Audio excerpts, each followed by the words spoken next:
Hello guys, welcome back to Cash Pharma. As you all know, we are discussing about the biomolecules. हमने last lecture में दो biomolecules का study किया था। उसमें हमने जो बायोमोल की डेफिनेशन देखी थी और उसके अलावा हमने देखे थे बायोमोलिक्यूल जैसे कि कार्बोहाइड्रेट्स एंड लिपिड्स। और आज हम nucleic acid, proteins and amino acids को देखेंगे। ये भी बायोमोलिक्यूल्स हैं, जैसे मैंने आपको कल कहा था कि 5 तरह के बायोमोलिक्यूल्स होते हैं। सो चलते हैं, करते हैं स्टार्ट न्यूक्लिक एसिड से। So, nucleic acid are biomolecules that store and transmit genetic information in living organisms. जो न्यूक्लिक एसिड्स हैं ये बायोमोलिक्यूल्स होते हैं जो स्टोर करते हैं या ट्रांसमिट करते हैं जेनेटिक इन्फॉर्मेशन को, किन में? लिविंग ऑर्गेनिजम्स में। दैट मीन्स कि दो काम है, एक होता है store and transmit genetic information. Genetic information क्या होता है? या तो डीएनए होगा, या तो डीएनए होता है, या आरएनए। ठीक, These are the genetic information, genetic material जिनको हम कहते हैं। ये जेनेटिक मटेरियल हमारी बॉडी में ट्रांसमिट करता है या स्टोर करता है। They are made of small units called nucleotides. ये स्मॉल यूनिट्स से बने हुए होते हैं न्यूक्लिक एसिड्स। स्मॉल यूनिट्स जिनको हमने कहा nucleotides, which consist of A sugar. एक न्यूक्लियोटाइड में मतलब कौन कौन सा पार्ट होता है? उसमें सपोज शुगर मॉलिक्यूल होगा, उसमें फॉस्फेट ग्रुप होगा, उसमें कोई नाइट्रोजनस बेस जैसे कि एडेनिन होता है, गवानिन होता है, साइटोसिन होता है। इनमें से कोई भी नाइट्रोजनस बेस उसमें प्रेजेंट होगी, तब जाके वो एक न्यूक्लियोटाइड बन जाएगा। और वही फिर न्यूक्लियोटाइड्स आपस में मिल जाएंगे तो न्यूक्लिक एसिड बना लेंगे। सिंपल है।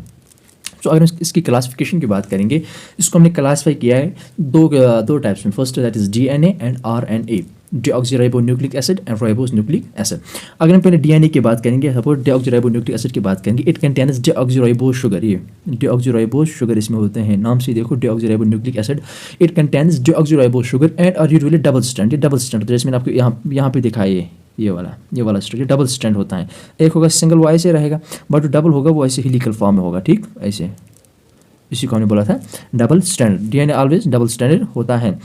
It contains nitrogenous bases. कौन कौन से नाइट्रोजन बेस में हो जाएगी? इसमें होती है एडेनिन होती है, इसमें गवानिन होती है, इसमें साइटोसिन होती है, इसमें थायमिन। ये कुछ नाइट्रोजनस बेस जो डीएनए में प्रेजेंट होते हैं। It also contains phosphate group, और इसमें फॉस्फेट ग्रुप होता है। ये इसका स्ट्रक्चर कैसे डीएनए स्ट्रक्चर होता है, सपोज इनमें कैसे फिर अंदर जो न्यूक्लियोटाइड्स होते हैं, जो नाइट्रोजन बेस होते हैं वो कैसे फिर अरेंज किए होते हैं। सपोज जो एडेनिन है वो थायमिन के साथ बनाएगा, ऐसे गवानिन या साइटोसिन के साथ, ऐसे थायमिन फिर रिवर्स में, सब थायमिन इसके एडेनिन के साथ एंड साइटोसिन गवानिन के साथ। ये इसका जो नाइट्रोजन बेस का अरेंजमेंट है ऐसी होता है डीएनए में। ठीक, तो अगर हम बात करेंगे इसकी फिर बायोलॉजिकल रोल की, इसका जो बायोलॉजिकल रोल है, it is genetic material. Simple तो पता है हमें डीएनए जो जेनेटिक मटेरियल है। ठीक, एंड कंटेन जेनेटिक इन्फॉर्मेशन। इसमें सारी हमारी जेनेटिक इन्फॉर्मेशन, जीन्स, वो सब इसी में प्रेजेंट होते हैं, स्टोर होते हैं। DNA provides code for making protein. ये प्रोवाइड करता है कोड। ठीक, किनके लिए? जिनसे फिर हम प्रोटीन बनाते हैं, जैसे कि कोड हम समझते हैं UGG, UGH, वो सब कुछ, उनसे जाके फिर हम प्रोटीन्स बना लेते हैं। ठीक, सो अब आते हैं नेक्स्ट उसका जो पार्ट है, दैट इज आरएनए। इसको बोलते हैं ribonucleic acid. Contains ribose sugar. इसमें क्या होता है? इसमें राइबोस शुगर होता है। ठीक, इसमें राइबोस शुगर होता है एंड ये सिंगल स्ट्रैंड होता है, सिंगल स्ट्रैंड ये वाली ऐसे। ठीक, इसमें ऐसे ऐसे जो मतलब नाइट्रोजन को ऐसे अरेंज किए होते हैं, नाइट्रोजनस बेसिस। ठीक, जैसे मैंने आपको अभी यहाँ पर स्ट्रक्चर दिखाया है, ये वाला स्ट्रक्चर है, ये सिंगल स्ट्रैंड होता है। ठीक, कंटेन्स नाइट्रोजनस बेसिस। कौन कौन से नाइट्रोजन? इसमें एडेनिन होगा, साइटोसिन होगा, गवानिन, इसमें यूरेसिल होता है। ठीक, इसमें थायमिन ही होता है। ठीक, थायमिन की जगह इसमें यूरेसिल होता है, थायमिन इसमें बिल्कुल भी नहीं होता है, और इसमें वही फॉस्फेट ग्रुप होता है। सो अगर हम फिर इसकी बात करेंगे हम इसकी बायोलॉजिकल रोल की, इसमें जो हमने कहा कि जो आरएनए 3 तरह के होते हैं, एक होता है mRNA, tRNA, RRNA। ठीक, अगर mRNA की बात करें, that is messenger RNA. That mean messenger मतलब कुछ मैसेज करता है, ठीक है, कुछ ट्रांसफर करता है। mRNA transfer genetic information from nucleus to cytoplasm. ये ट्रांसफर करेगा जेनेटिक इन्फॉर्मेशन कहाँ से? न्यूक्लियस से साइटोप्लाज्म तक, तभी उसको हमने कहा इसको mRNA मैसेंजर ट्रांसफर करता है कुछ। उसके बाद है tRNA, ये वाला tRNA works as a carrier. इसको बोलते हैं transfer RNA works as a carrier of amino acids. देखो ये अमाइनो एसिड्स को मतलब एक जगह से उठा लेता है। ठीक, और कहाँ पे डाल देता है? At site of protein synthesis, क्योंकि अमाइनो एसिड्स वो यूज़ किए जाते हैं for the synthesis of proteins. ठीक, तो ये tRNA होता है जो अमाइनो एसिड्स को बाइंड करके फिर उनको लेके आता है कहाँ पे? जहाँ पर साइट, वो साइट यहाँ पे प्रोटीन सिंथेसिस होती है, at the site of protein synthesis. उसके बाद जो आरएनए इज राइबोसोमल आरएनए। ठीक, उसका राइबोसोमल आरएनए क्या मतलब है? It is required for the formation of ribosomes. इनसे हम क्या करेंगे? इनसे हम फॉर्मेशन ऑफ राइबोसोम करते हैं। ठीक, होगा ये तीसरा जो हमारा जो बायोमोलिक्यूल था वो था न्यूक्लिक एसिड। नाउ और चौथा जो हमारे पास है दैट इज अमाइनो एसिड्स। और अमाइनो एसिड्स की बात कर रही हैं, बचपन से पढ़ते आए अमाइनो एसिड्स हैं क्या? ठीक, सो यहाँ पे भी हम देखेंगे कि amino acid these are the biomolecules, अब हम बात करेंगे फिलहाल कॉमन लैंग्वेज में कहेंगे these are the biomolecules which are using the formation of proteins, ये प्रोटीन के फॉर्मेशन में यूज़ करते हैं, या इनको हमने कहा these are the building blocks of proteins. Without amino acid protein बन ही नहीं सकते, क्योंकि ये बहुत सारे अमाइनो एसिड जब मिलेंगे तब जाके एक प्रोटीन मॉलिक्यूल बनता है। सभी कौन कौन से अमाइनो एसिड्स हैं, सपोज ग्लाइसिन है, सीरीन है, लाइसिन है, ट्रिप्टोफान है, ऐसे ऐसे बहुत से अमाइनो एसिड्स हैं, ठीक। मोर देन कहा जाता है कि 300 amino acids are there in our body, ठीक। सो ये ऐसे बायोमोलिक्यूल्स होते हैं, ठीक, जो प्रोटीन बनाने में हमारी मदद करती हैं।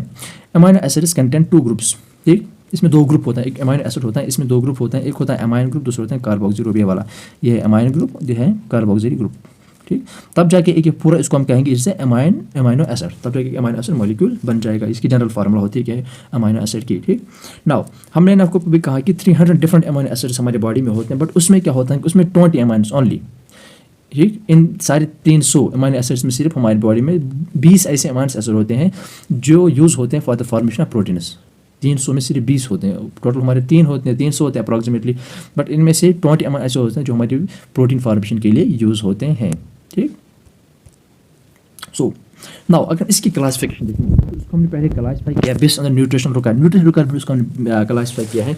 उसमें जो पहला आएगा that is essential amino acid, ठीक, ये वाला essential amino acid. Essential amino acids क्या होते हैं, ये ऐसे अमाइनो एसिड्स होते हैं जो हमारी बॉडी में सिंथेसाइज नहीं होती हैं, मतलब इनको हमें डाइट से लेना पड़ता है, हमारे बॉडी में प्रेजेंट नहीं होते। जैसे कि हमारे बॉडी में सपोज प्रोटीन सिंथेसिस होती है, वो सपोज वहीं से सिंथेसाइज होते हैं, या कोई अमाइनो एसिड वहीं से सिंथेसाइज हो जाएगी।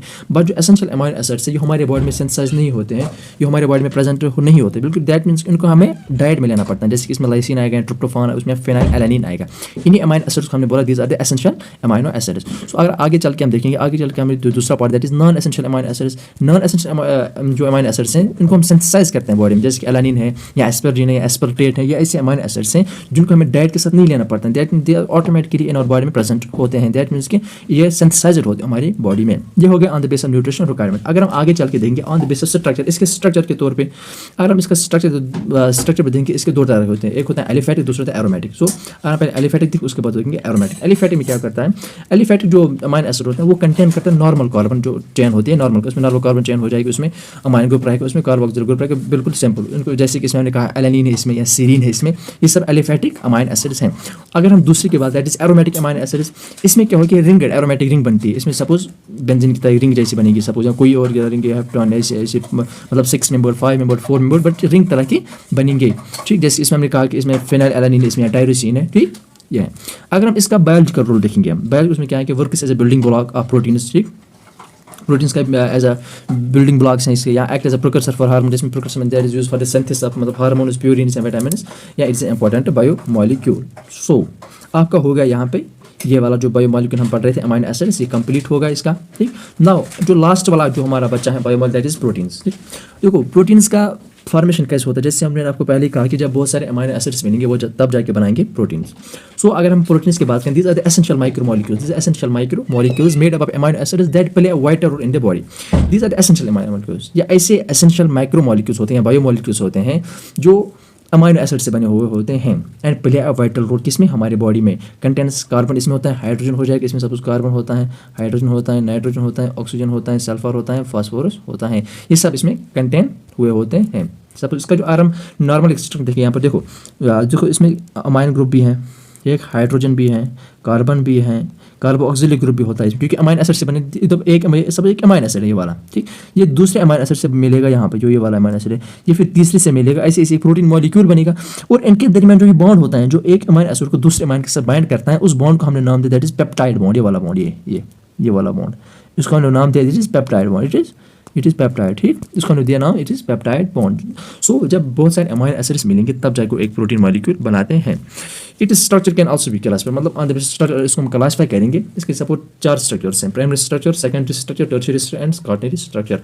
प्राइमरी में क्या देंगे, सिंपल सीक्वेंस अमाइनो एसिड्स हो जाएंगे भाई, मतलब एक अमाइनो जैसे ये वाला, जैसे अभी हैं जैसे ये सिंपल सा है, मतलब इसको हमने बोला कि सिंपल, ठीक। ये सिंपल स्ट्रक्चर। और अगर हम सेकेंडरी की बात करें, इसमें फोल्ड एंड ट्विस्टेड होते हैं, मतलब इसमें क्या होता है कि वो हेलिकल फॉर्म में होते हैं, हेलिकल फॉर्म है ऐसे जो अमाइनो एसिड्स हैं। सपोज ये एक अमाइनो एसिड ऐसे फॉर्म हो जाएगी, दूसरी इसकी ऐसी बाइंड हो जाएगी, तीसरी इस तरह, मतलब एक हेलिकल लाइन एक बनेगी जिसमें सारे अमाइनो एसिड्स बाइंड हुए होते हैं एक साथ by the help of peptide bond.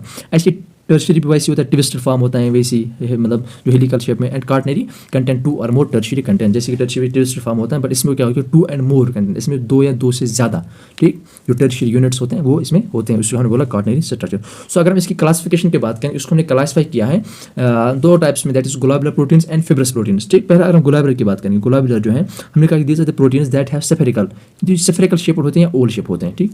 मतलब कैसे होते हैं, मतलब इनके स्फेरिकल ओवल शेप, मतलब स्फेरिकल जैसे ये यहाँ इसका ओवल ये वाला शेप होता है, क्यों? Because due to their polypeptide chain, जिनके पॉलीपेप्टाइड चेन होगी उनकी वजह से इनका जो स्फेरिकल या ओवल शेप होता है, ठीक। इसमें मैंने एग्जाम्पल कहा कि इट इज़ एल्बुमिन जैसे।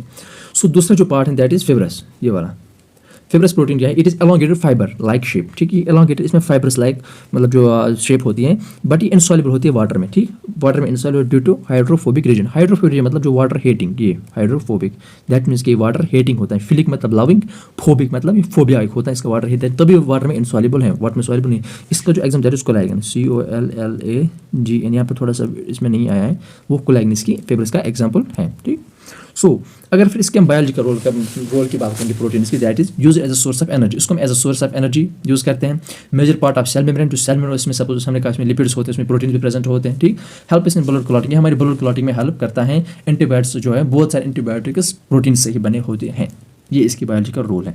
यहाँ पे आपका जो बायोमोलिकुलर पोर्शन है वो खत्म होता है, इसमें हमने 5 बायोमोलिक्यूल्स को हमने देखा था, लिपिड्स था, कार्बोहाइड्रेट्स था, न्यूक्लिक एसिड्स था, अमाइनो एसिड्स था एंड प्रोटीन्स थे। सो यहाँ पर इन सबको हमने देखा एक एक करके, सब कुछ इनकी क्लासिफिकेशन, इनकी बायोलॉजिकल एक्शन देखी, ठीक, इनका स्ट्रक्चर देखा, वो सब कुछ हमने देखा। सो यहाँ पर आपका जो स्टार्ट खत्म होता है दैट इज बायोमोलिक्यूल्स। अब हम नेक्स्ट टॉपिक जो स्टार्ट करें दैट इज बायो एनर्जेटिक्स, वो हम नेक्स्ट लेक्चर में स्टार्ट करेंगे। ये यूनिट बस 2 या 3 लेक्चर्स में खत्म हो जाएगा, फर्स्ट वाला यूनिट आपका, उसके बाद फिर करते हैं नेक्स्ट यूनिट स्टार्ट।